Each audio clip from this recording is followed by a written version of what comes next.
स्वतंत्र होकर बोलो। बच्चों को बोलो कि स्वतंत्र होकर बोलो, तुम्हारे मन में जो आता है बोलो।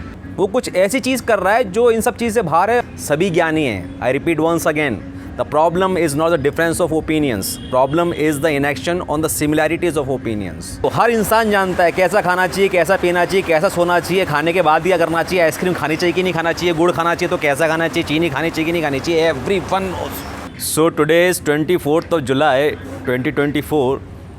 The location is Jaipur. Yesterday we had seen the concept of बेसिकियत। बेसिकियत का कंसेप्ट हमने कल देखा था और उसको यदि शॉर्ट में समराइज़ करें तो उसका मतलब है कि ज़िंदगी में कुछ कुछ बेसिक चीज़ें हैं जो कि बनती हैं। इतना तो बनता ही है। अगर मैं एक इंसान बन के आया हूँ, यदि मैं एक मर्द बन के आया हूँ, यदि मैं एक सिटीजन बन के आया हूँ, तो इतना तो बनता ही है। नींद पूरी बनती है, शुद्ध हवा बनती है, शुद्ध पानी बनता है, ओरिजिनल केला, ओरिजिनल तरबूज, ओरिजिनल मैंगो, ओरिजिनल बादाम बनता है। और जो भी पॉलिटिकल एक्टिविज़म है वो बनता है। सड़कें साफ़, नदियाँ साफ़, नाले साफ़, ये सब बनता है।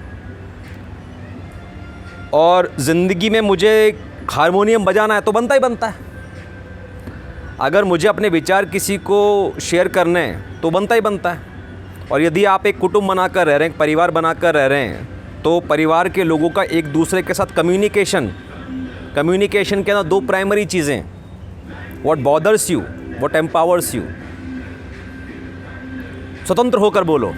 बच्चों को बोलो कि स्वतंत्र होकर बोलो, तुम्हारे मन में जो आता है बोलो। जैसे भी शब्द आते हैं, जैसे भी विचार आते हैं, जैसी भी हीन भावना आती है, जैसे भी प्रेरणादायक भावना आती है, वो बोलो। क्या करना चाहते हो, क्या बनना चाहते हो, वो भले ही असंभव हो, वो भले ही देश के खिलाफ हो, कानून के खिलाफ हो, समाज के खिलाफ हो, लेकिन एक बार आप उसको बोलकर देखो तो सही कि वो क्या चाहता है। ये बेसिक चीज़, बेसिक कम्युनिकेशन। तो जो बेसिकियत है, बेसिकली इसको हमने 5 कैटेगरीज में डिवाइड किया है। एक हेल्थ कॉन्शियसनेस, एक वेल्थ कॉन्शियसनेस, एक स्पिरिचुअल कॉन्शियसनेस, एक कम्युनिकेशन कॉन्शियसनेस और एक पॉलिटिकल कॉन्शियसनेस। तो हम ऐसा सोचते हैं कि यदि इंसान सुबह से उठते ही यदि इन सब 5 कॉन्शियसनेसेस पे काम नहीं कर रहा है तो वो समय का सदुपयोग ही नहीं कर रहा है। वो कुछ ऐसी चीज़ कर रहा है जो इन सब चीज़ से बाहर है, और फिर इन सब चीज़ से बाहर है मतलब उसका फोकस नहीं है हेल्थ के ऊपर और वेल्थ के ऊपर।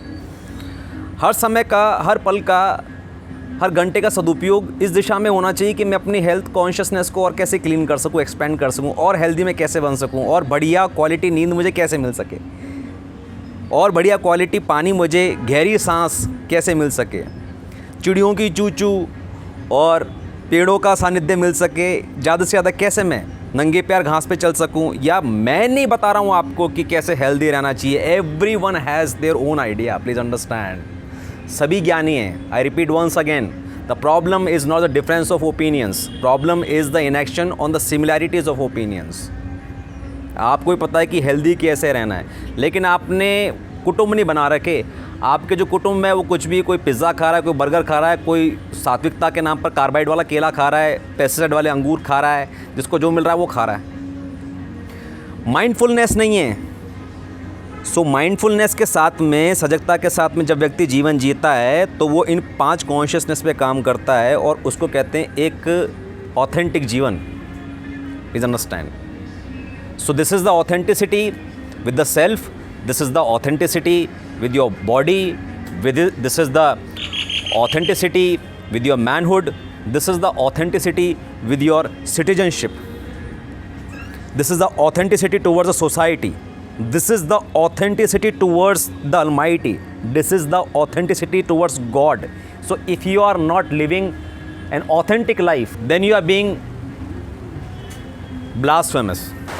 तो यहाँ तक आपको बात आ गई समझ में कि बेसिकियत का कॉन्सेप्ट है कि ज़िंदगी में जो मूलभूत चीज़ें, जो मूलभूत आवश्यकताएं, जो मूलभूत आपके अधिकार हैं, आप उनके बारे में बात करो, उनको स्वीकार करो और उनकी डिमांड करो और उस हिसाब से जीने का प्रयास करो। तो ये हुआ आपका एक ऑथेंटिक जीवन, ये हुआ आपका एक बेसिकियत का जीवन। तो अब ये हवा में करो तो कॉम्प्लेक्स हो जाएगा कि भाई कहाँ पर हाथ पैर मारूँ। तो हमने इसके 5 कैटेगरी बना दिए हैं, हेल्थ, वेल्थ, स्पिरिचुअल, कम्युनिकेशन और पॉलिटिकल। तो हेल्थ के बारे में आप जानते हो, हर इंसान जानता है कैसा खाना चाहिए, कैसा पीना चाहिए, कैसा सोना चाहिए, खाने के बाद क्या करना चाहिए, आइसक्रीम खानी चाहिए कि नहीं खाना चाहिए, गुड़ खाना चाहिए तो कैसा खाना चाहिए, चीनी खानी चाहिए कि नहीं खानी चाहिए, everyone knows. But authentic behaviour नहीं है और मिररिंग नहीं है। सोसाइटी में कोई जानता नहीं इस चीज़ को, बस वो ऐसा मानते हैं कि नशा करने वाले लड़कों के साथ में रहोगे ना तो उनकी संगत में तुम भी नशा करने लगोगे। तो एक नशा ही थोड़ी ना बुराई है। ये समाज में जो एक इनऑथेंटिक, एक जो बेहोशी वाला जीवन चल रहा है वो भी तो बुराई है। तो इनऑथेंटिक लोगों के बीच में आप रहेंगे, यदि आप बेहोश लोगों के बीच में रहेंगे तो आप उनको मिरर करते रहेंगे। आप भी वही बैंगन खा लेंगे जो बैंगन वो खा रहा है, आप भी वही केला खा लेंगे जो केला खा रहा है, आप भी उसी को वोट दे देंगे, आप भी वैसी राजनीतिक विचारधारा रखेंगे जैसी वो रख रहा है। तो मिररिंग कॉन्स्टेंटली हैपन्स। तो मिररिंग का जब इतना अच्छा एक प्रावधान दे रखा है हमारे न्यूरॉन्स में, एक शक्ति दे रखी, एक सिद्धि दे रखी है, सिद्धि दे रखी है। अभी शर्मा जी को पियानो सिखाने के लिए मैं क्या करता हूँ, मैं उनको कॉपी करने के नहीं बोलता हूँ, मैं उनको ऐसे नहीं बोलता हूँ कि यहाँ उंगली रखो फिर यहाँ, ऐसी कॉपी मत करो, आप मिरर करो, हल्का हल्का कॉपी करो, कॉपी मत करो, मिरर करो, ठीक है। तो आपकी जो उंगलियाँ हैं, आपका जो न्यूरॉन्स है वो उस हिसाब से चलने लगेंगी जैसे मेरी चल रही हैं। This mirroring is constantly happening, but most humans are not utilizing the concept of mirroring for their own benefit.